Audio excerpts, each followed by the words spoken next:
Sacane. Esse cometa 3I Atlas veio mesmo de fora do sistema solar ou é mais uma dessas histórias de nave alienígena? Então, cara, olha só o negócio. Esse tal de 3I Atlas não é só mais um pontinho cruzando o céu, não. Desde que o telescópio Atlas, lá no Chile, detectou o bicho, os astrônomos estão de cabelo em pé. O cometa tem uma trajetória que não bate com nada do que a gente conhece. Parece ter vindo de fora do sistema solar e, para piorar ou melhorar, tem uma composição completamente esquisita. O James Webb mostrou que ele tem mais dióxido de carbono do que água, o que é bizarro para um cometa, e ainda por cima uma quantidade de níquel maior que de ferro. Isso, meu amigo, é tipo ver um carro rodando com combustível que ninguém sabe de onde veio, e não para por aí. O bicho ainda passou perto de Marte, e as sondas que estão lá conseguiram registrar tudo. Então, antes de falar em nave alienígena, segura essa curiosidade, porque o que os dados mostram até agora já é coisa de explodir a cabeça. Aí quando a gente entra na parte da composição química do 3I Atlas, cara, o negócio começa a ficar realmente esquisito. Porque assim, você tem uma ideia, os dados mais recentes que foram analisados vieram do James Webb, né, que hoje é o telescópio mais poderoso que a gente tem para fazer esse tipo de coisa, observar em infravermelho, captar espectros com uma precisão absurda. E aí, quando os astrônomos apontaram ele para o 3I Atlas, já esperando talvez encontrar ali uma composição mais ou menos parecida com a de outros cometas, até com Borisov mesmo, que também veio de fora do sistema solar, cara. Eles tomaram um susto porque a proporção entre os compostos era totalmente fora do que a gente está acostumado. Para começar, o que chamou mais atenção foi a quantidade de dióxido de carbono. Tipo assim, cometa tem água, né? Isso é o básico. Quando ele se aproxima do Sol, o calor faz o gelo sublimar e aí aquela cauda bonita começa a aparecer, né? Aquela coisa toda. E junto com a água vem outras moléculas voláteis, como CO, CO2, metano às vezes. Depende da composição do bicho. Mas no caso do 3I Atlas, o que aconteceu foi que a quantidade de CO2 estava desproporcionalmente alta em relação à água. Tipo assim, quase como se o cometa fosse feito mais de gás carbônico do que de gelo d'água. E isso é bizarro porque até então a gente não tinha visto isso em nenhum outro cometa, nem daqui, nem de fora. Isso levantou logo de cara uma questão importante: de onde esse cometa se formou? Porque a composição química de um objeto desse tipo conta uma história, né? Conta a história do ambiente em que ele surgiu. E se ele tem muito mais CO2 do que água, isso pode indicar que ele se formou numa região muito diferente do que a gente conhece nos discos protoplanetários típicos. Talvez mais fria, talvez com uma abundância diferente de elementos e moléculas, talvez até sob a influência de algum tipo de radiação cósmica mais intensa, que quebrou as moléculas de água e deixou o CO2 mais estável, vai saber. A outra grande surpresa veio com a detecção de metais. E aí, cara, isso é ainda mais doido. Porque assim, normalmente, quando a gente estuda cometas, a gente detecta traços de metais sim, mas geralmente ferro, né? Pequenas partículas misturadas ali com silicatos, com a poeira, coisa comum. Só que no 3I Atlas, o que apareceu em maior quantidade foi o níquel. Sim, níquel. E isso é completamente fora do padrão. Tipo, você tem um cometa com uma quantidade de níquel maior do que de ferro, e isso não é o que se espera, cara. Porque ferro é mais comum no universo. O Sol, por exemplo, tem uma razão ferro dividido por níquel que é tipo 10:1. Então, se aparece o contrário num cometa, isso levanta uma baita de uma bandeira vermelha. Os astrônomos começaram a se perguntar se isso significaria que o 3I Atlas se formou num ambiente extremamente exótico. Talvez num sistema onde os processos de nucleossíntese estelar foram diferentes, ou onde explosões de supernovas enriqueceram a nuvem com mais níquel do que ferro. E aí você começa a entrar num campo meio especulativo mesmo, porque a gente nunca viu um corpo com essa assinatura química tão distinta. Outra possibilidade que foi levantada é a de que o 3I Atlas não seja exatamente um cometa no sentido tradicional. Pode ser que ele seja o que a gente chama de objeto transicional, tipo um resquício de algum planeta primordial que nunca se formou por completo, ou mesmo um fragmento de um corpo maior que passou por algum tipo de impacto violento no sistema original dele, e o pedaço que sobrou acabou sendo ejetado para o espaço interestelar. A presença de níquel em excesso poderia então indicar que esse fragmento veio de uma camada interna de um planeta, talvez o núcleo metálico, ou algo nesse sentido. Claro, isso é só hipótese, mas é uma hipótese baseada em dados reais, né? O que torna tudo ainda mais interessante. E aí, o que o pessoal começou a fazer foi comparar o espectro do 3I Atlas com os de outros cometas, tanto interestelares quanto do próprio sistema solar. E, cara, a diferença é gritante. O Borisov, por exemplo, apesar de ter vindo de fora também, tinha uma composição bem parecida com a dos cometas tradicionais daqui. Água, CO, um pouco de cianeto, poeira com silicatos, aquele combo clássico. Já o 3I Atlas é tipo um cometa com assinatura química alienígena mesmo. Não no sentido de vida extraterrestre, tá? Mas no sentido de ter se formado num ambiente muito, muito diferente do que a gente conhece. Outra coisa que deixou o pessoal de cabelo em pé foi que essa composição química meio bizarra pode significar que existem milhares, talvez milhões de objetos como o 3I Atlas vagando por aí, cruzando a galáxia, e a gente simplesmente não tem tecnologia ainda para detectar todos. Só que agora, com o James Webb e outros telescópios de nova geração, a gente vai começar a observar com mais frequência essas aberrações cósmicas. E cada uma delas pode trazer uma pista nova sobre os processos de formação planetária em outras regiões da galáxia, até mesmo em outras galáxias, dependendo da velocidade e da trajetória do objeto. E aí entra também um aspecto meio filosófico da coisa, né? Porque se você tem um cometa que não bate com nada do que a gente conhece,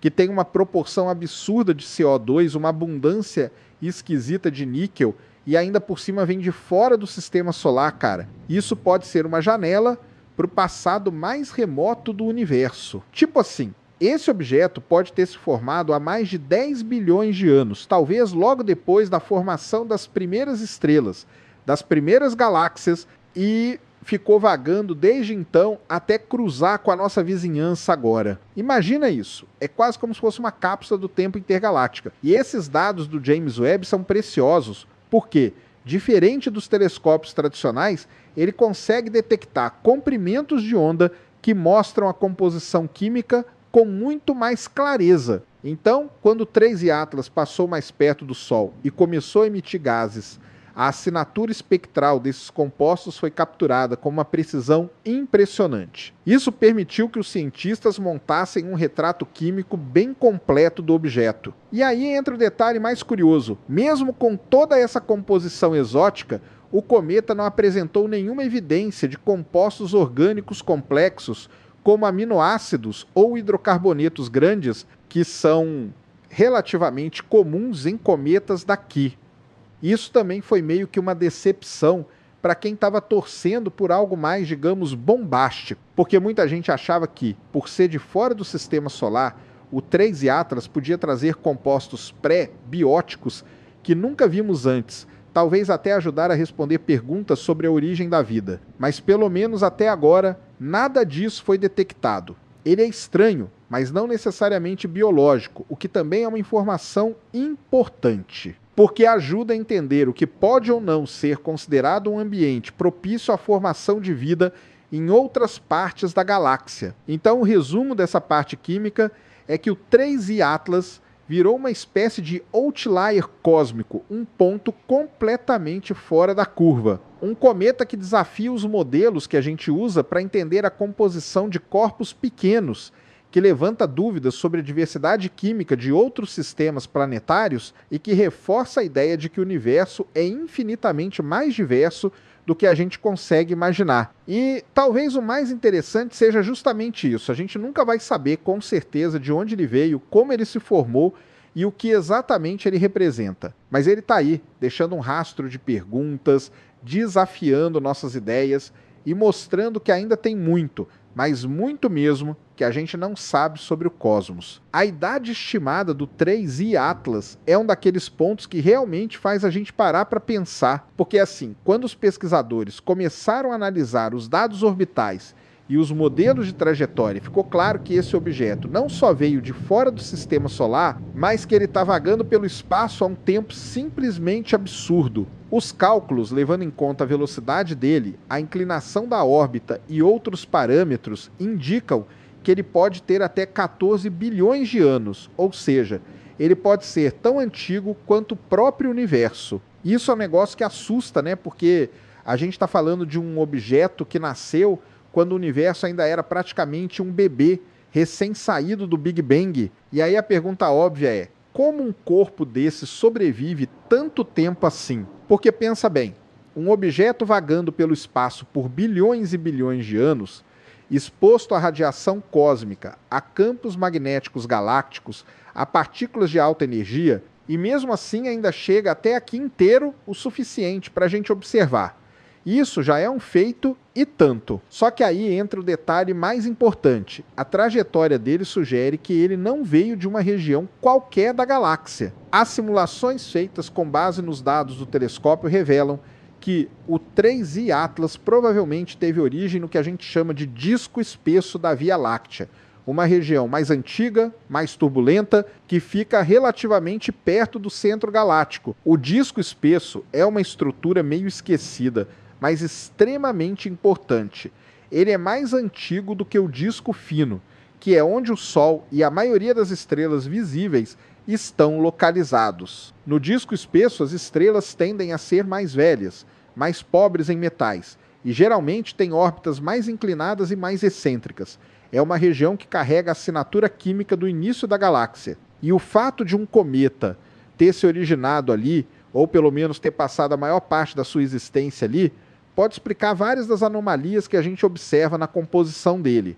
Mas não só isso, cara. Isso também significa que o 3I Atlas é um mensageiro de uma época em que a galáxia era completamente diferente do que é hoje. E aí a gente começa a imaginar a jornada que esse objeto fez. Ele pode ter sido formado a partir de uma nuvem de gás e poeira que sobrou das primeiras gerações de estrelas. Talvez tenha sido ejetado de um sistema planetário primitivo, por conta de uma interação gravitacional com um planeta gigante ou com outra estrela. E aí, uma vez solto no espaço interestelar, ele ficou vagando.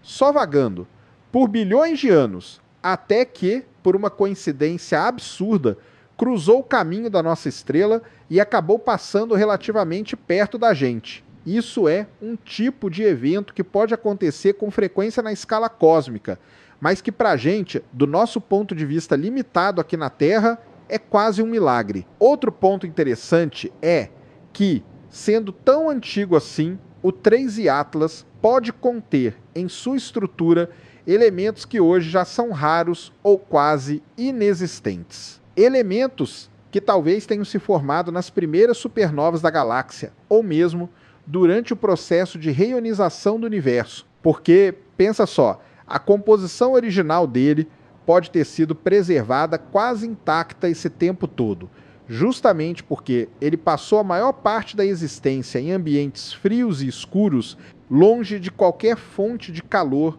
ou radiação intensa. Isso transforma ele numa cápsula do tempo ainda mais valiosa, porque diferente de asteroides ou cometas que estão no nosso sistema solar, que já sofreram bilhões de anos de modificações térmicas, colisões e interações com o Sol, o 3I Atlas pode estar praticamente do jeitinho que ele era no início. E aí, quando você combina essa idade absurda com a trajetória peculiar, o quebra-cabeça vai se montando.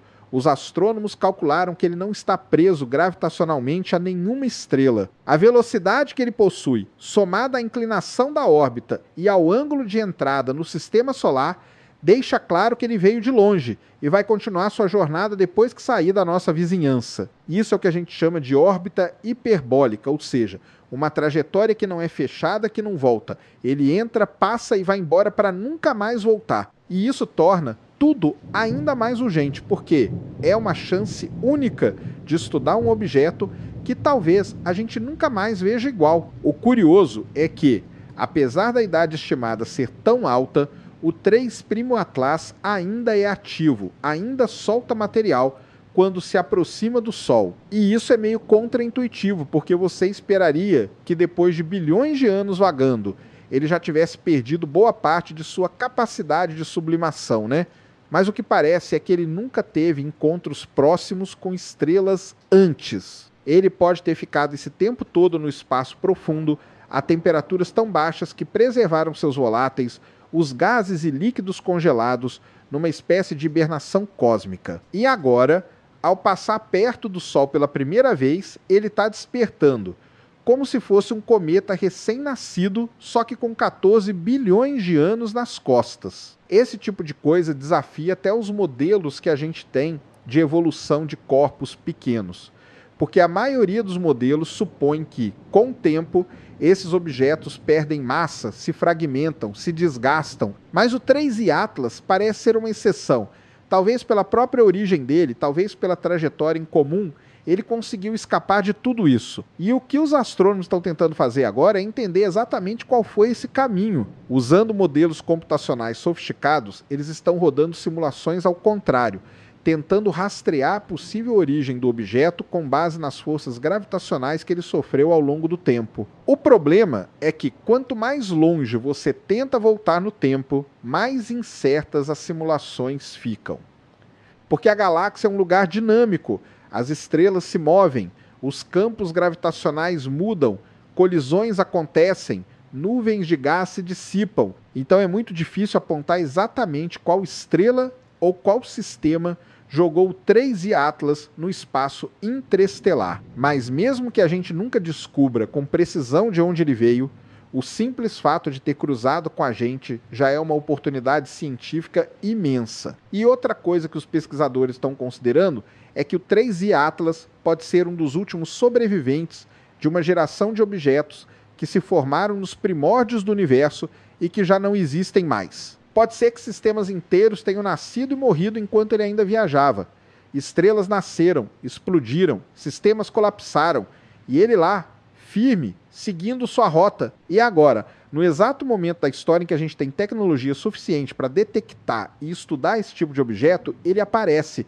Isso é muito simbólico, cara, porque mostra como a ciência e o acaso cósmico, às vezes, se alinham para permitir descobertas que a gente nem imaginava possíveis. Os dados que continuam chegando vão sendo comparados com catálogos de estrelas antigas, com composições químicas exóticas, com nuvens moleculares do halo galáctico. Tem gente, inclusive, tentando ver se a trajetória dele pode ser relacionada com aglomerados globulares ou com regiões da galáxia que sofreram eventos de migração estelar intensa no passado. Tudo isso na tentativa de entender o pano de fundo cósmico do qual esse objeto veio. Porque, se ele de fato se formou no disco espesso, ele pode conter pistas sobre como era a Via Láctea antes mesmo da formação do disco fino, antes da formação do Sol, da Terra, de tudo. E mais do que isso, ele pode representar um tipo de material que já não se forma mais. Pode ser que o 3I Atlas seja feito de uma química extinta, de um tipo de poeira e gás que já não existe nas condições atuais do universo. Isso transformaria ele numa relíquia inestimável, como uma amostra física do universo primordial, algo que só poderia ser replicado se a gente tivesse uma máquina do tempo. E isso muda o jogo completamente, porque até hoje as informações que a gente tem sobre o início da galáxia vêm basicamente de espectros de estrelas antigas. Agora a gente tem um objeto físico, com material que pode ser analisado de perto, mesmo que remotamente. E claro, começa a surgir também aquela pergunta inevitável: será que um dia a gente vai conseguir alcançar um objeto desses, mandar uma missão para interceptar, colher amostras, trazer de volta? Isso ainda é sonho distante, mas com o avanço da propulsão elétrica, da inteligência artificial e da autonomia das sondas, talvez isso não seja impossível nas próximas décadas. Porque imagina só o que seria ter um pedaço do universo primitivo em laboratório. Isso revolucionaria a astrofísica, a astroquímica, a cosmologia.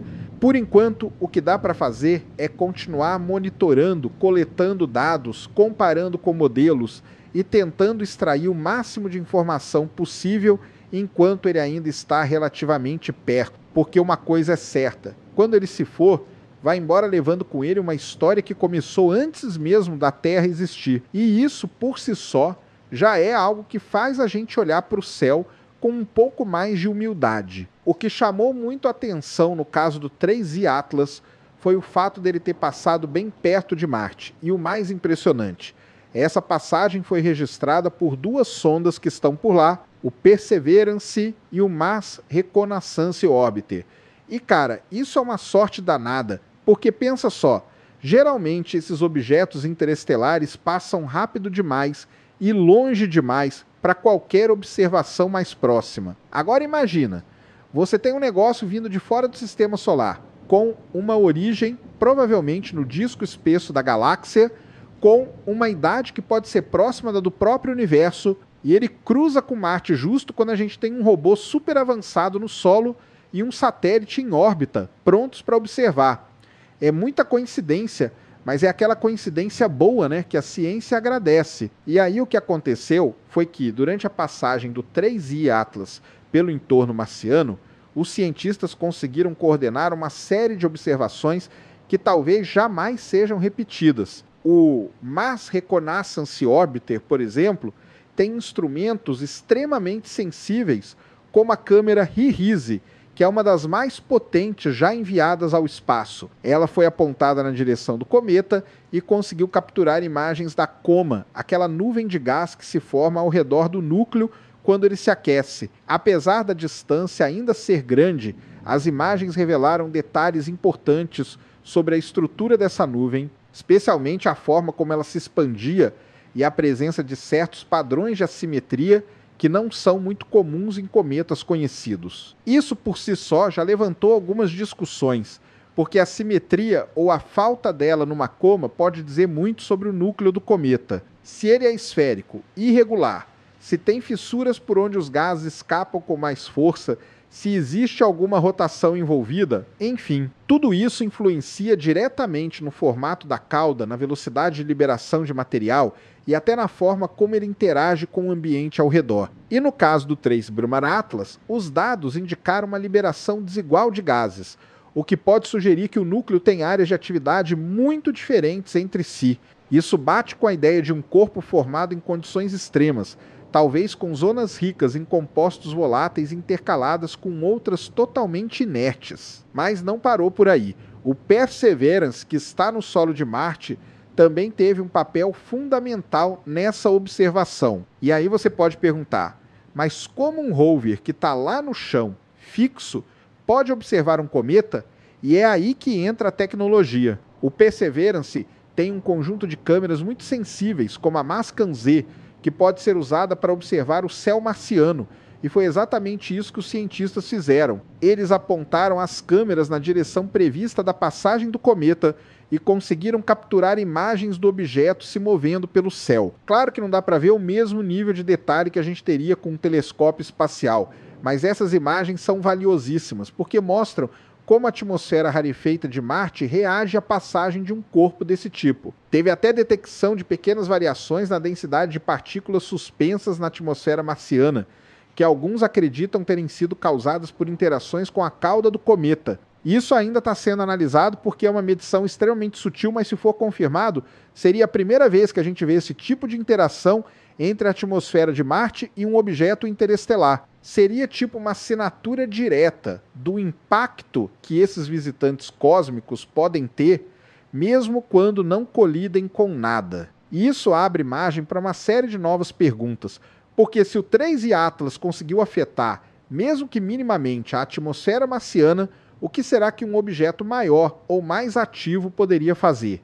Além disso, os dados coletados por esses instrumentos estão sendo usados para refinar os modelos de atividade cometária em ambientes diferentes do terrestre. Isso porque a maior parte dos dados que a gente tem sobre cometas vem de observações feitas aqui da Terra, com nossos telescópios e sondas que, em geral, ficam próximas da Terra ou em missões pontuais. Agora, com o 3i Atlas passando perto de Marte, a gente conseguiu um ponto de vista completamente novo, de outro planeta, com outra atmosfera, outra gravidade, outro ângulo de iluminação solar. E isso é importantíssimo para criar modelos mais completos do comportamento desses objetos em diferentes contextos. Outro ponto que os cientistas observaram é que, durante a aproximação com Marte, o 3i Atlas sofreu um leve desvio em sua trajetória, algo esperado, mas que pôde ser medido com muita precisão. Esse desvio foi causado pela gravidade do planeta e, apesar de pequeno, ele foi fundamental para confirmar as previsões orbitais que estavam sendo feitas. Isso mostra o nível de precisão que a gente já alcançou no rastreio de objetos desse tipo. Porque pensa bem, você está observando um pedaço de rocha e gelo vindo do outro lado da galáxia e mesmo assim consegue prever onde ele vai estar no céu marciano com margem de erro mínima. Isso é sensacional. Inclusive, essa passagem tão próxima de Marte alimentou até discussões sobre o futuro das missões de interceptação, porque se a gente tivesse uma sonda já em Marte, pronta para ser lançada de lá, talvez desse tempo de interceptar esse objeto, ou pelo menos passar perto o suficiente para colher dados mais diretos. E isso é uma ideia que está ganhando força, viu? De transformar Marte num posto avançado para esse tipo de missão, porque Marte tem uma gravidade menor, tem menos atmosfera para atravessar e já tem infraestrutura ali. Então talvez no futuro uma missão de interceptação de cometas ou asteroides possa ser lançada diretamente do solo marciano. Mas voltando ao 3I Atlas, tem um detalhe interessante. A aproximação com Marte serviu também como uma espécie de ensaio do que aconteceria se um objeto desse tipo passasse perto da Terra, porque agora os cientistas têm dados reais sobre como um planeta reage a essa visita inesperada.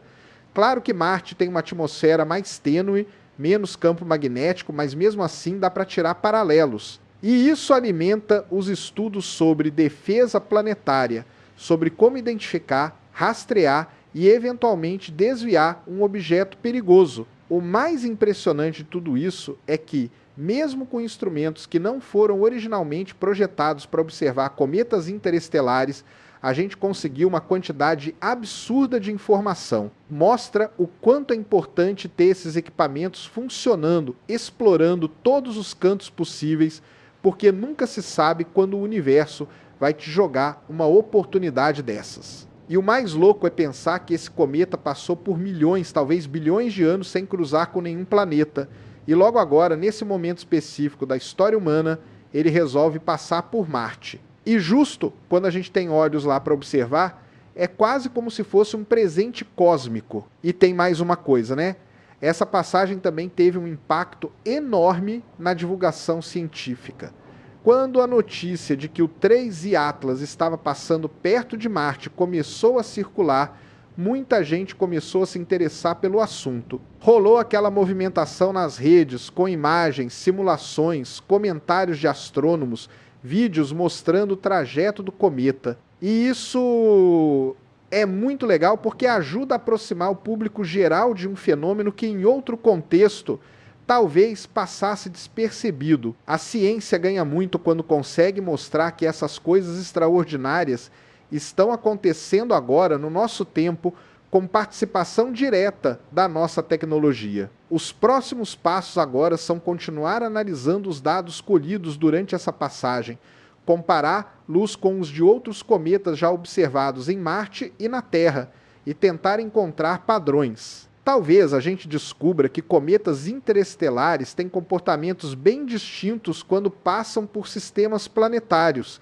Talvez esse seja só o primeiro de muitos que ainda vamos detectar com esse tipo de detalhe. E quem sabe, com as futuras missões que estão sendo planejadas, a gente consiga interceptar um desses objetos antes que ele se vá. Mas o fato é que o 3I Atlas deixou um rastro de dados valiosíssimos, e tudo graças àquela oportunidade única, quase improvável, de ter cruzado o caminho de Marte enquanto a gente estava preparado para assistir. Aí quando o 3I Atlas começou a ser comentado nas redes, principalmente depois daquelas primeiras imagens do James Webb e da passagem por Marte, começou também aquele movimento já conhecido de interpretação errada, teoria maluca, e gente jurando que o negócio era uma nave alienígena.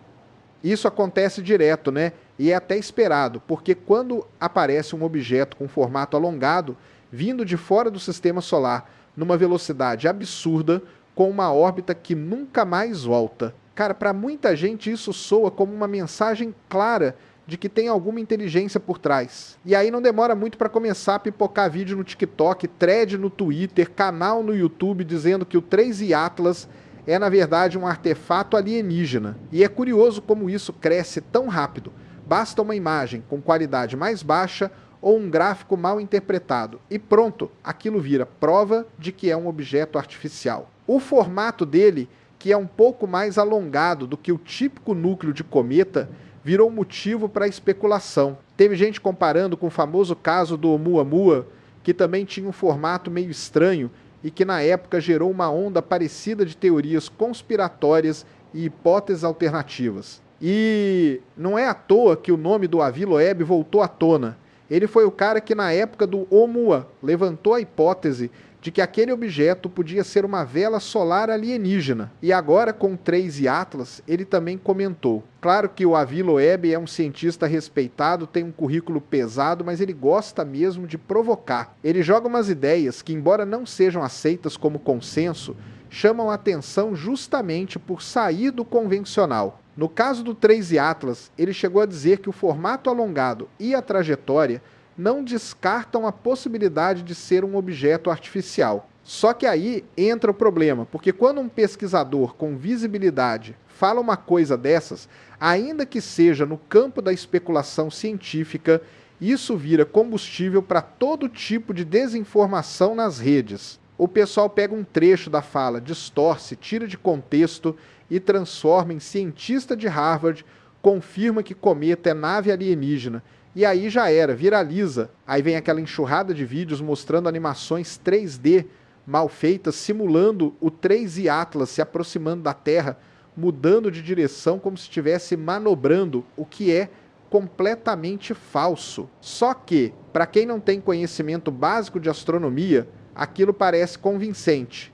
E a falta de uma linguagem mais acessível por parte da comunidade científica contribui para esse cenário. Nem todo mundo consegue interpretar uma curva de luz, um espectro de emissão, ou entender o que significa uma órbita hiperbólica. Então, quando alguém chega com uma narrativa mais simples, mesmo que absurda, é natural que isso acabe conquistando mais atenção. Teve também quem dissesse que o brilho do 3i Atlas estava variando de forma controlada, como se fosse um sinal, mas essas variações são esperadas em cometas, principalmente quando eles estão ativos e girando. Se o núcleo tem áreas que liberam mais gás do que outras, isso vai gerar oscilações no brilho. É uma coisa normal. Só que isso foi interpretado como se o objeto estivesse enviando uma mensagem em código. Teve até vídeo fazendo análise de padrões de piscada, como se fosse um código Morse cósmico. E tudo isso sem qualquer base nos dados reais. Só interpretação errada mesmo. A própria mídia ajudou a espalhar parte dessa confusão. Alguns sites sensacionalistas começaram a publicar manchetes do tipo: cometa misterioso intriga cientistas, será mesmo uma nave?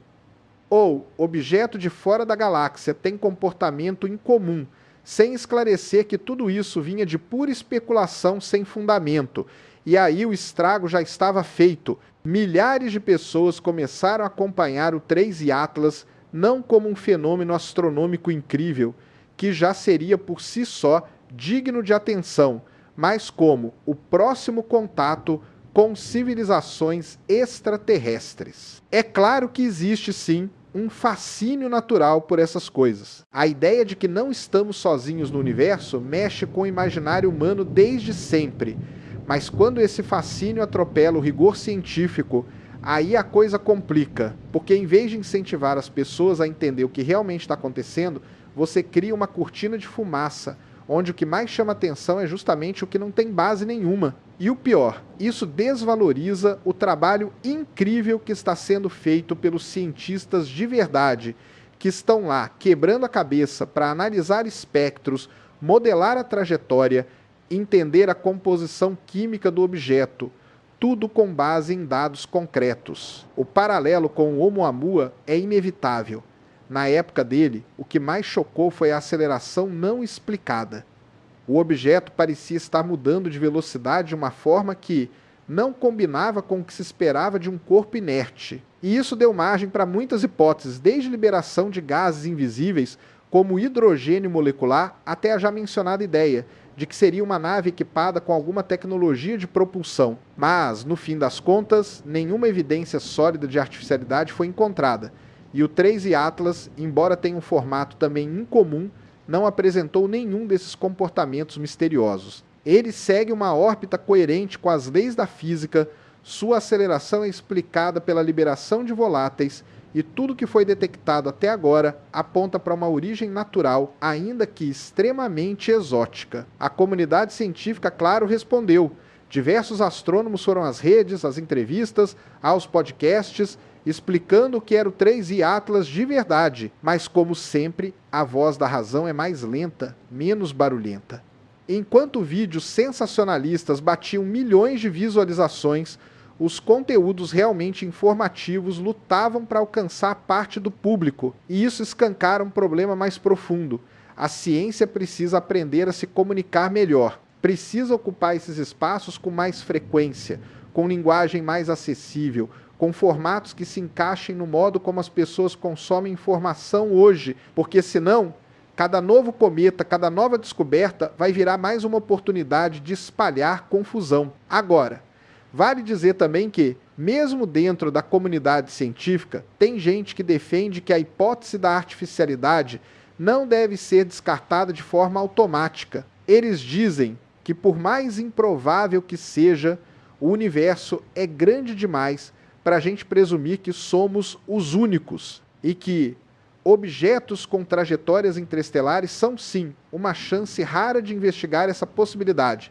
Mas a diferença está em como essa possibilidade é tratada. Uma coisa é dizer não podemos excluir totalmente, outra é afirmar isso é uma nave, sem evidência nenhuma, e o que se viu nas redes foi muito mais a segunda abordagem do que a primeira. A discussão toda em torno do 3I Atlas acabou virando mais um caso clássico de como fenômenos astronômicos podem ser sequestrados pela cultura pop e pelas teorias da conspiração. E o que mais impressiona é que isso acontece mesmo quando os dados estão disponíveis, mesmo quando as análises estão sendo publicadas em tempo real. É como se a narrativa da especulação tivesse mais apelo do que a realidade, porque a realidade é complexa, cheia de nuances, cheia de termos técnicos. Já a teoria da nave alienígena é simples, direta e dá uma sensação de mistério resolvido que atrai o público. Teve até gente dizendo que o 3I Atlas estava rastreando Marte, que aquela aproximação com o planeta era intencional, como se fosse uma missão de reconhecimento.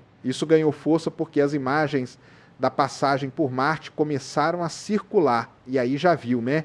A criatividade do pessoal nas redes é ilimitada. Mas claro, isso ignora completamente que o objeto segue uma trajetória previsível, baseada em física pura, sem qualquer sinal de manobra ou controle externo. A própria gravidade de Marte foi o que causou a leve deflexão observada, e isso já era previsto nas simulações feitas semanas antes da aproximação. No fundo, o caso do 3I Atlas mostra duas coisas ao mesmo tempo. Primeiro, o quanto a nossa tecnologia evoluiu a ponto de permitir a detecção e análise de objetos que vêm de fora do sistema solar com uma precisão incrível. Segundo, o quanto ainda falta de educação científica para grande parte do público. Porque o fato de um objeto ser incomum, de ter uma composição diferente, uma trajetória rara, não significa que ele seja artificial. Significa que ele é raro, só isso. E raro não é o mesmo que impossível ou inexplicável.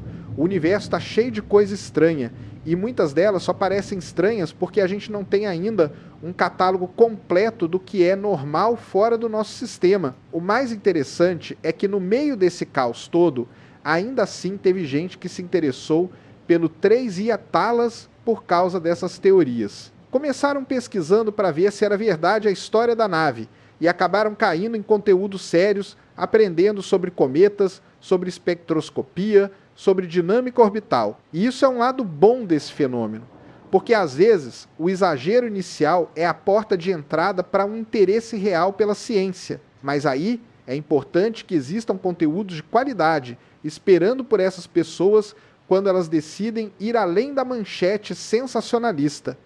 No final das contas, o 3I Atlas não precisava de nave alienígena nenhuma para ser fascinante. O que ele representa já é extraordinário por si só. Um visitante vindo das profundezas da galáxia, carregando pistas sobre as primeiras fases do universo, atravessando o sistema solar e deixando um rastro de perguntas e descobertas. Isso já é mais do que suficiente para encher os olhos de qualquer um.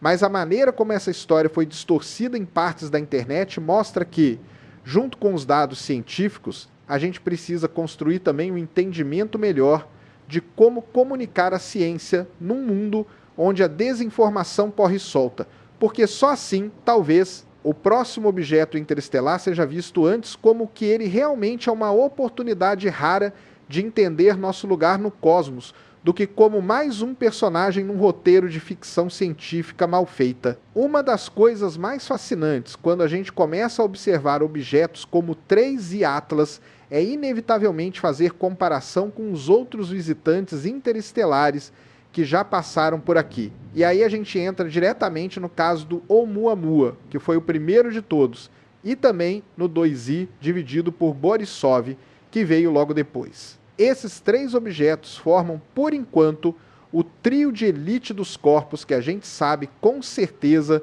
que não nasceram no nosso sistema solar, só que cada um deles trouxe um conjunto completamente diferente de características, de comportamentos, de dados, e isso é o que torna tudo ainda mais interessante, porque mostra como o universo é variado até nas exceções. Começando pelo Oumuamua, que apareceu em 2017, o que mais chamou atenção na época foi justamente a aceleração que ele apresentou enquanto deixava o sistema solar. E aí, cara, foi uma verdadeira corrida para entender o que estava acontecendo, porque ele não tinha cauda visível, não tinha sinais óbvios de sublimação, ou seja, não parecia estar soltando gás, como um cometa tradicional, e mesmo assim estava acelerando de um jeito que não batia exatamente com o que se espera de um corpo puramente inercial. A explicação mais aceita até hoje é que ele estava sim liberando algum tipo de gás,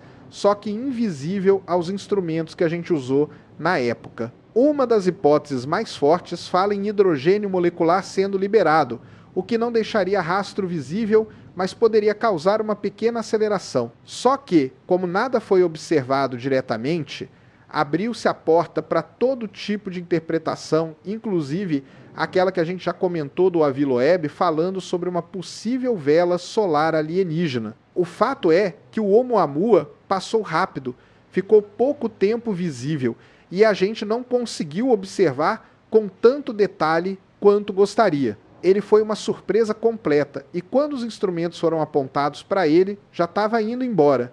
Então ficou aquele gostinho de oportunidade perdida, mas ao mesmo tempo ele abriu os olhos da comunidade científica para esse tipo de fenômeno. Foi aí que começou o interesse real em monitorar melhor o céu em busca de novos objetos vindos de fora. Aí veio o 2I, dividido por Borisov em 2019, e ele já foi bem diferente. Primeiro porque ele se comportou muito mais como um cometa tradicional. Tinha cauda, sublimava material, apresentava todas as características típicas de um cometa do sistema solar. E isso já foi uma surpresa em si, porque mostrou que objetos interestelares também podem ser comuns, digamos assim.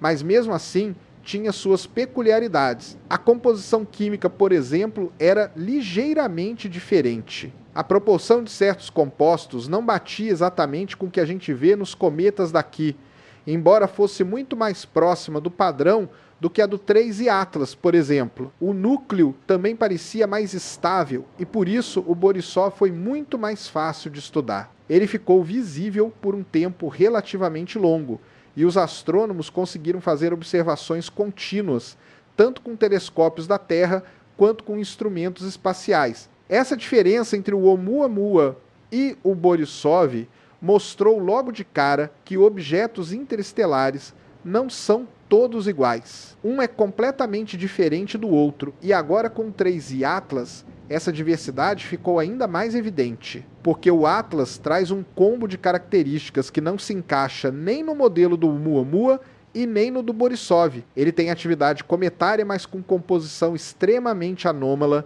além de trajetória, idade e possíveis origens muito mais exóticas. Então, o que está começando a surgir aí é uma nova categoria de estudo dentro da astronomia, que é justamente essa diversidade de visitantes interestelares. Cada um deles parece contar uma história diferente sobre o sistema de onde veio. E aí entra uma pergunta que muita gente tem feito: por que esses objetos estão aparecendo agora? Será que sempre passaram e a gente não viu? E a resposta, em grande parte, é sim. Eles provavelmente sempre estiveram por aí, cruzando o sistema solar de tempos em tempos.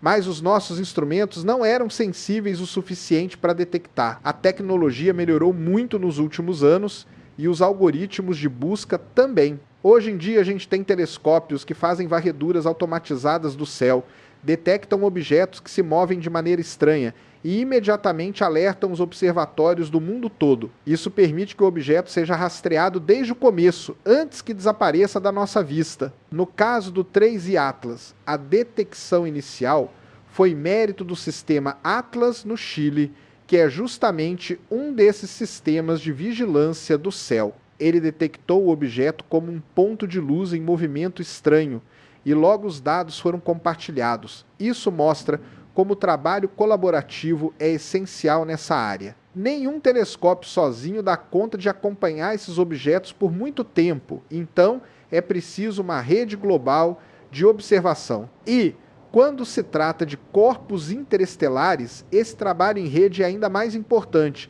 porque eles passam muito rápido e se você perder a janela de observação, já era. Agora, outra coisa que tem sido discutida é o que esses objetos podem nos ensinar sobre a formação de outros sistemas planetários. Porque, pensa bem, cada um desses corpos veio de um lugar diferente, com condições diferentes, estrelas diferentes, histórias diferentes. E quando a gente analisa a composição deles, o comportamento, a estrutura, a gente está na prática estudando material de outros sistemas sem precisar sair do nosso. É como se o universo estivesse trazendo amostras até a nossa porta e a gente só precisa saber como aproveitar. O 3I Atlas, por exemplo, com sua proporção absurda de dióxido de carbono e excesso de níquel, pode indicar um tipo de formação planetária que a gente nem imaginava ser possível. O Borisov, por outro lado, confirma que existem cometas lá fora que seguem padrões parecidos com os daqui,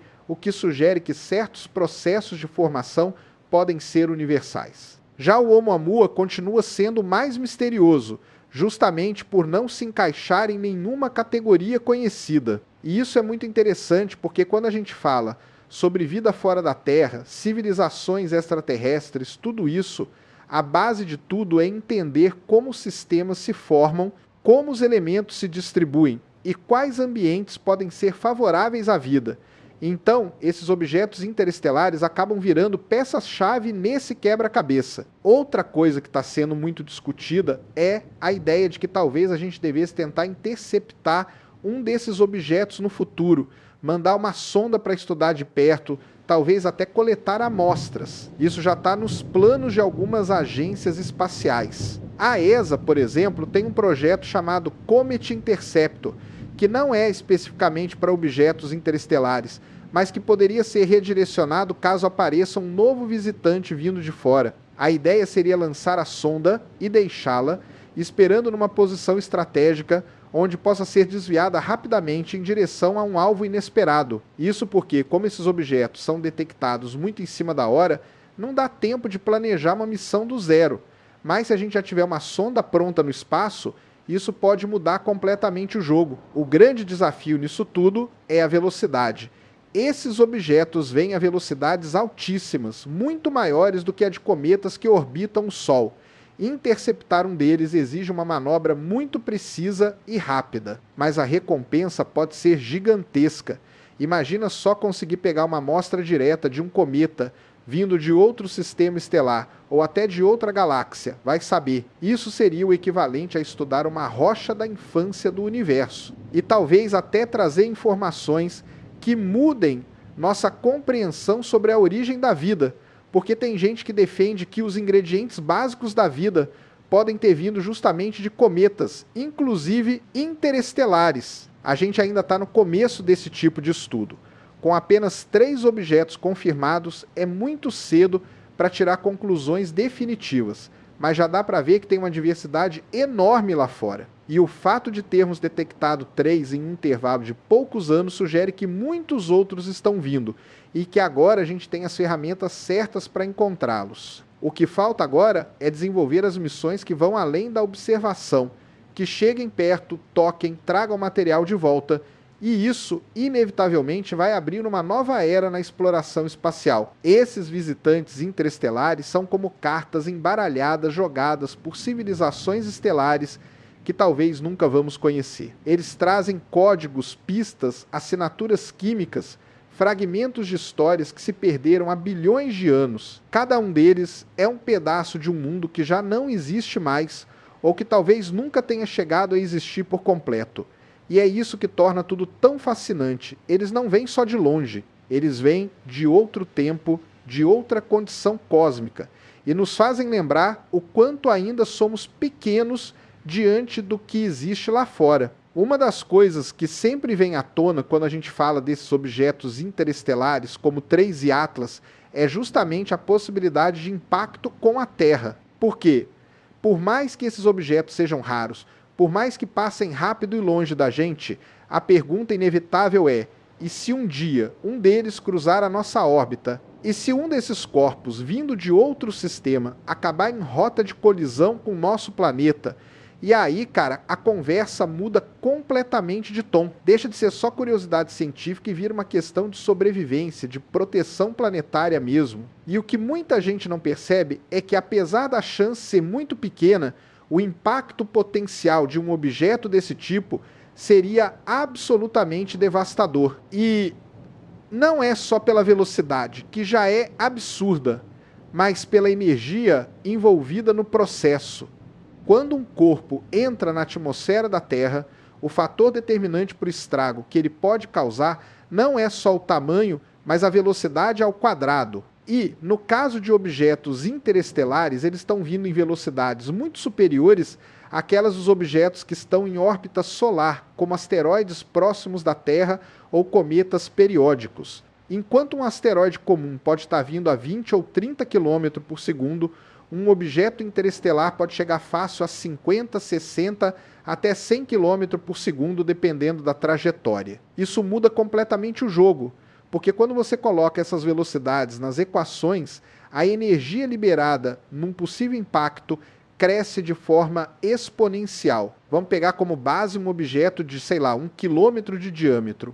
Um cometa típico, gelado, com alguma densidade mista de gelo, poeira e rochas. Se ele viesse em rota de colisão com a Terra a uma velocidade interestelar, cara, a energia liberada no impacto seria equivalente a dezenas, talvez centenas de vezes o impacto que causou a extinção dos dinossauros. E isso não é exagero. Aquele asteroide que caiu no que hoje é a Península de Yucatán, no México, tinha por volta de 10 a 15 quilômetros de diâmetro e liberou uma energia estimada em 100 milhões de megatons. Agora, imagina um objeto menor, mas muito mais rápido. A quantidade de energia envolvida poderia superar facilmente qualquer impacto registrado ou estimado na história do nosso planeta. E o mais complicado é que, por virem de fora do sistema solar, esses objetos são muito difíceis de detectar com antecedência. Eles não têm uma órbita regular que permita previsão, eles simplesmente aparecem vindo de um ponto qualquer do céu e entram na nossa vizinhança com pouco aviso. A detecção do 3I Atlas, por exemplo, foi feita já com ele relativamente perto. Agora imagina se ele tivesse uma trajetória um pouco diferente, apontando para a Terra e não para Marte. A gente teria muito pouco tempo para reagir, talvez semanas, no máximo alguns meses, e com o nível de tecnologia que a gente tem hoje, isso é tempo insuficiente para montar uma missão de desvio ou interceptação. Ou seja, se um desses resolvesse bater aqui, não teria muito o que fazer. A nossa melhor defesa ainda seria a sorte. E aí a gente entra num exemplo que serve como um baita alerta. O cometa Shoemaker-Levy 9. Em 1994, esse cometa se fragmentou e colidiu com Júpiter. E pela primeira vez na história da astronomia moderna, a gente pôde observar um impacto extraterrestre em tempo real. E não foi qualquer coisa não. Os fragmentos do cometa caíram um por um na atmosfera de Júpiter, causando explosões gigantescas, visíveis da Terra com telescópios amadores. A maior das explosões deixou uma cicatriz do tamanho da Terra na atmosfera joviana. Sim, do tamanho da Terra. E aí a ficha caiu para muita gente. Se aquilo tivesse acontecido aqui, o planeta teria sido completamente devastado. O Shoemaker Levy 9 serviu como um choque de realidade, porque até então, muita gente na comunidade científica via esse tipo de impacto como coisa do passado, como eventos raríssimos que não representavam ameaça no presente. Mas ver aquilo acontecendo em Júpiter com transmissão ao vivo, praticamente, mostrou que o risco é real. E a partir dali começou um movimento mais sério em direção à defesa planetária. Vieram os primeiros projetos de rastreamento de asteroides, as primeiras conferências sobre o tema, os modelos de simulação de impacto. Mas ainda assim, mesmo com tudo isso, os objetos interestelares permanecem como uma das maiores incógnitas. E aí tem o caso do Lexell's Comet, que é menos famoso, mas extremamente importante. Esse cometa passou em 1770, a uma distância de apenas 2 milhões de quilômetros da Terra. Parece muito, mas em escala astronômica é praticamente raspando. E o mais assustador, esse cometa tinha um núcleo de mais de 2 quilômetros de diâmetro. Se tivesse colidido com a Terra naquela época, não teria sobrado muita coisa. Só que, como foi numa época sem telescópios avançados e com conhecimento limitado, ele quase não foi registrado. E só depois, analisando os registros históricos, é que se percebeu o tamanho do perigo que a gente correu. A verdade é que impactos de cometas e asteroides moldaram a história da Terra várias vezes. A extinção dos dinossauros é só o exemplo mais famoso, mas tem evidência de outros eventos menores que causaram mudanças climáticas, extinções regionais, tsunamis gigantescos e até alterações na rotação do planeta. E muitos desses eventos podem ter sido causados por objetos que a gente nem consegue rastrear hoje em dia. O problema é que os cometas, ao contrário dos asteroides, são mais difíceis de detectar porque geralmente vêm de regiões muito além do cinturão de asteroides e só se tornam visíveis quando se aproximam do Sol. No caso dos interestelares, a coisa piora ainda mais, porque eles vêm de fora, com velocidades enormes e sem qualquer tipo de aviso prévio. É por isso que tem se discutido tanto a importância de melhorar os sistemas de monitoramento. Telescópios como o Vera Rubin, que está prestes a entrar em operação, vão fazer uma diferença enorme nesse cenário. Ele vai escanear o céu inteiro a cada poucas noites, procurando exatamente por objetos em movimento, mudanças de brilho e qualquer coisa que pareça fora do padrão. Com ele, a expectativa é que a gente comece a detectar muito mais objetos pequenos e rápidos, inclusive os vindos de fora do sistema solar. Mas mesmo assim, detectar é só a primeira parte do problema. O mais difícil é o que fazer depois. Porque interceptar um objeto desses não é fácil. Ele vem rápido, sem aviso, e com uma trajetória que pode estar vindo de qualquer direção. E não dá para usar o mesmo tipo de estratégia que se usa para asteroides conhecidos, aqueles que estão em órbita solar. Não dá para planejar anos antes, nem contar com a ajuda gravitacional dos planetas para ajustar uma trajetória de interceptação. Teria que ser uma resposta rápida, direta, com tecnologia que ainda não está disponível. E mesmo que estivesse, teria que ser confiável, porque numa situação dessas, não tem segunda chance. Se errar, acabou. Tem também o fator psicológico, porque uma ameaça vinda do espaço é diferente de qualquer outra. Não tem para onde correr, não tem onde se esconder.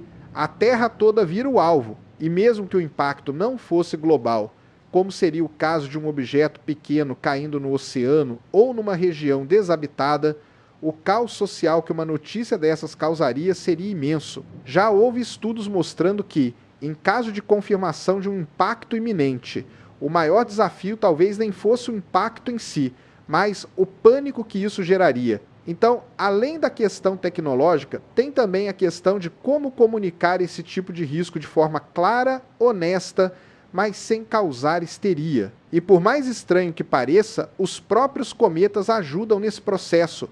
Eles são os mensageiros do caos e da beleza ao mesmo tempo. Porque enquanto representam um risco real, também fascinam a humanidade desde sempre. Basta lembrar do Hale-Bopp, do Hyakutake, que nos anos 1990 causaram uma comoção mundial.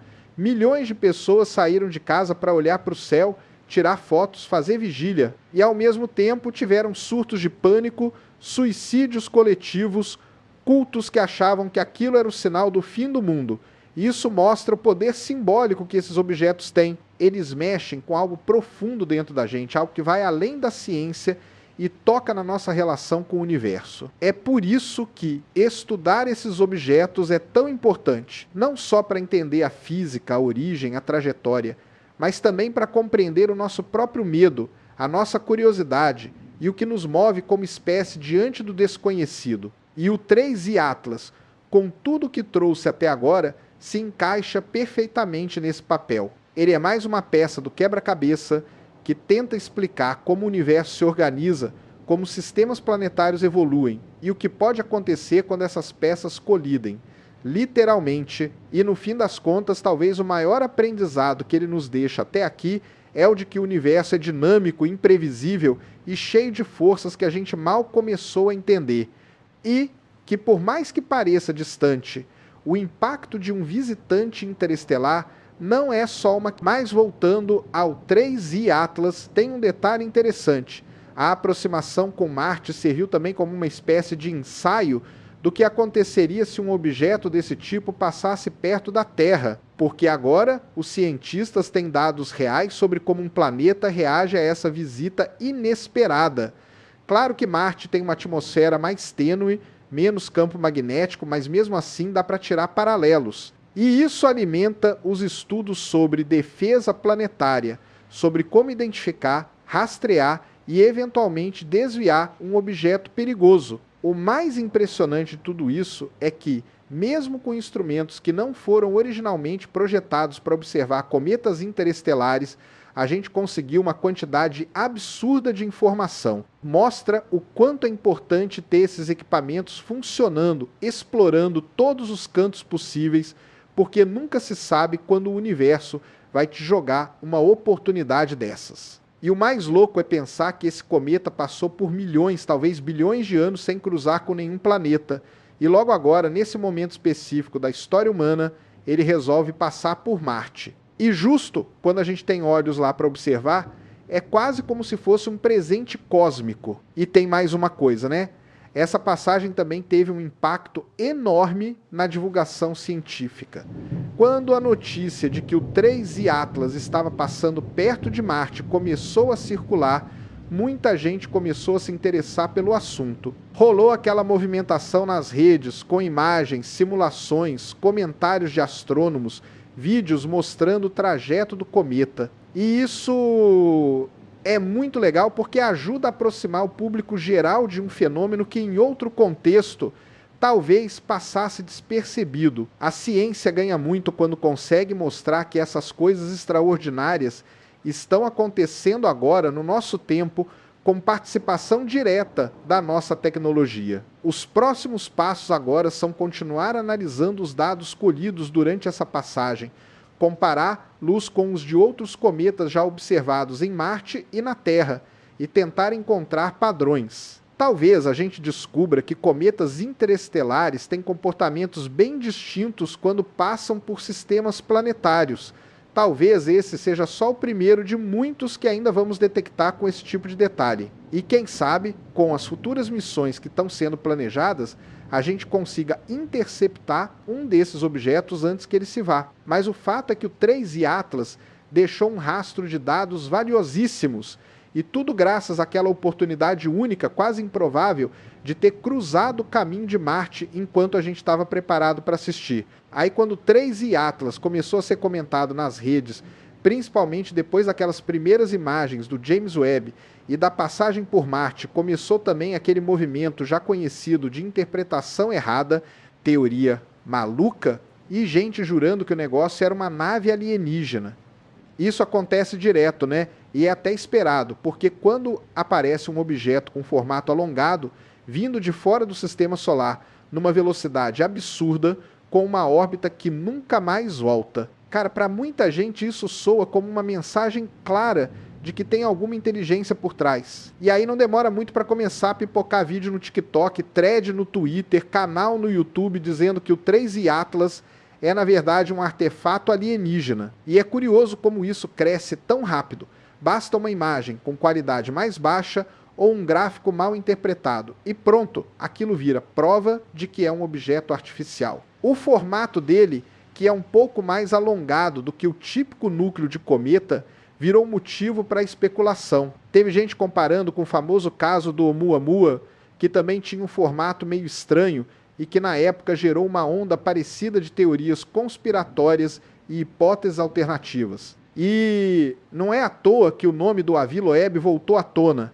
Ele foi o cara que na época do Oumuamua levantou a hipótese de que aquele objeto podia ser uma vela solar alienígena. E agora, com o 3i Atlas, ele também comentou. Claro que o Avi Loeb é um cientista respeitado, tem um currículo pesado, mas ele gosta mesmo de provocar. Ele joga umas ideias que, embora não sejam aceitas como consenso, chamam a atenção justamente por sair do convencional. No caso do 3i Atlas, ele chegou a dizer que o formato alongado e a trajetória não descartam a possibilidade de ser um objeto artificial. Só que aí entra o problema, porque quando um pesquisador com visibilidade fala uma coisa dessas, ainda que seja no campo da especulação científica, isso vira combustível para todo tipo de desinformação nas redes. O pessoal pega um trecho da fala, distorce, tira de contexto e transforma em cientista de Harvard, confirma que cometa é nave alienígena, e aí já era, viraliza. Aí vem aquela enxurrada de vídeos mostrando animações 3D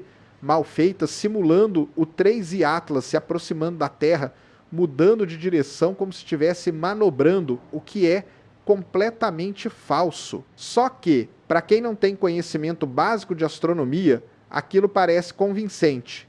E a falta de uma linguagem mais acessível por parte da comunidade científica contribui para esse cenário. Nem todo mundo consegue interpretar uma curva de luz, um espectro de emissão, ou entender o que significa uma órbita hiperbólica. Então, quando alguém chega com uma narrativa mais simples, mesmo que absurda, é natural que isso acabe conquistando mais atenção. Teve também quem dissesse que o brilho do 3i Atlas estava variando de forma controlada, como se fosse um sinal, mas essas variações são esperadas em cometas, principalmente quando eles estão ativos e girando. Se o núcleo tem áreas que liberam mais gás do que outras, isso vai gerar oscilações no brilho. É uma coisa normal. Só que isso foi interpretado como se o objeto estivesse enviando uma mensagem em código. Teve até vídeo fazendo análise de padrões de piscada, como se fosse um código Morse cósmico. E tudo isso sem qualquer base nos dados reais. Só interpretação errada mesmo. A própria mídia ajudou a espalhar parte dessa confusão. Alguns sites sensacionalistas começaram a publicar manchetes do tipo: cometa misterioso intriga cientistas, será mesmo uma nave? Ou objeto de fora da galáxia tem comportamento incomum, sem esclarecer que tudo isso vinha de pura especulação sem fundamento. E aí o estrago já estava feito. Milhares de pessoas começaram a acompanhar o 3i Atlas não como um fenômeno astronômico incrível, que já seria por si só digno de atenção, mas como o próximo contato com civilizações extraterrestres. É claro que existe sim um fascínio natural por essas coisas. A ideia de que não estamos sozinhos no universo mexe com o imaginário humano desde sempre.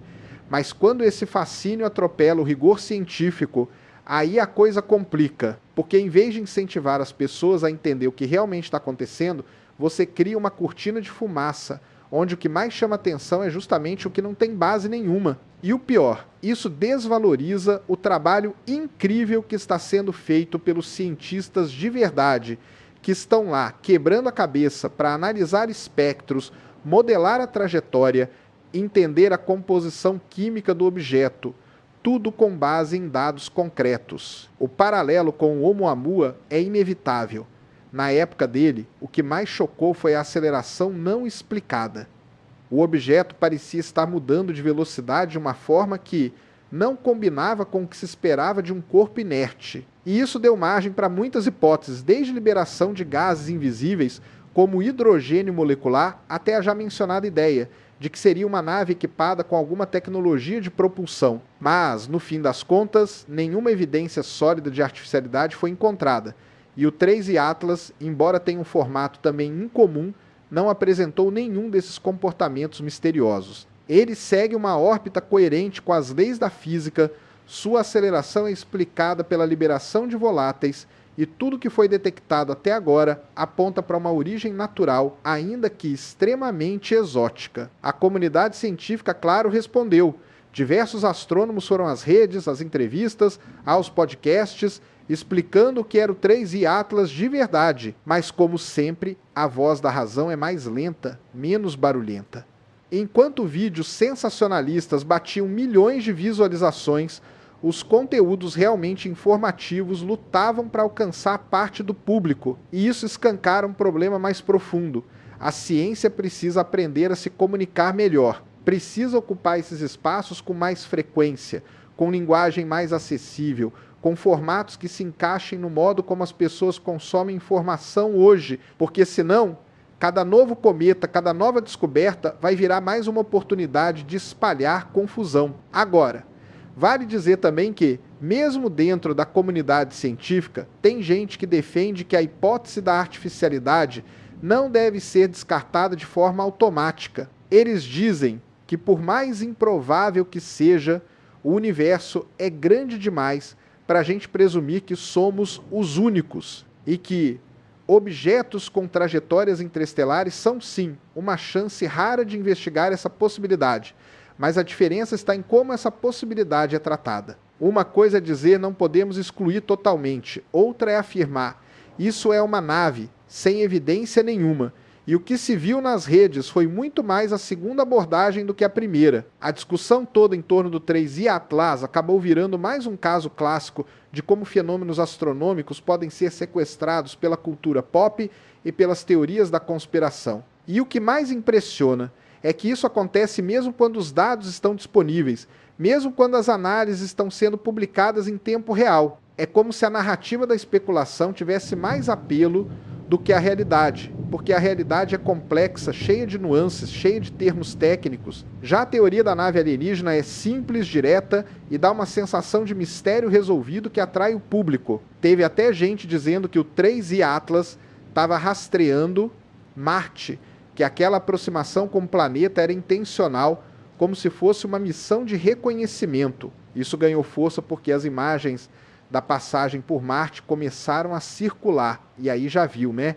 A criatividade do pessoal nas redes é ilimitada. Mas claro, isso ignora completamente que o objeto segue uma trajetória previsível, baseada em física pura, sem qualquer sinal de manobra ou controle externo. A própria gravidade de Marte foi o que causou a leve deflexão observada, e isso já era previsto nas simulações feitas semanas antes da aproximação. No fundo, o caso do 3I Atlas mostra duas coisas ao mesmo tempo. Primeiro, o quanto a nossa tecnologia evoluiu a ponto de permitir a detecção e análise de objetos que vêm de fora do sistema solar com uma precisão incrível. Segundo, o quanto ainda falta de educação científica para grande parte do público. Porque o fato de um objeto ser incomum, de ter uma composição diferente, uma trajetória rara, não significa que ele seja artificial. Significa que ele é raro, só isso. E raro não é o mesmo que impossível ou inexplicável. O universo está cheio de coisa estranha, e muitas delas só parecem estranhas porque a gente não tem ainda um catálogo completo do que é normal fora do nosso sistema. O mais interessante é que no meio desse caos todo, ainda assim teve gente que se interessou pelo 3I Atlas por causa dessas teorias. Começaram pesquisando para ver se era verdade a história da nave, e acabaram caindo em conteúdos sérios, aprendendo sobre cometas, sobre espectroscopia, sobre dinâmica orbital. E isso é um lado bom desse fenômeno, porque às vezes o exagero inicial é a porta de entrada para um interesse real pela ciência. Mas aí é importante que existam conteúdos de qualidade, esperando por essas pessoas quando elas decidem ir além da manchete sensacionalista.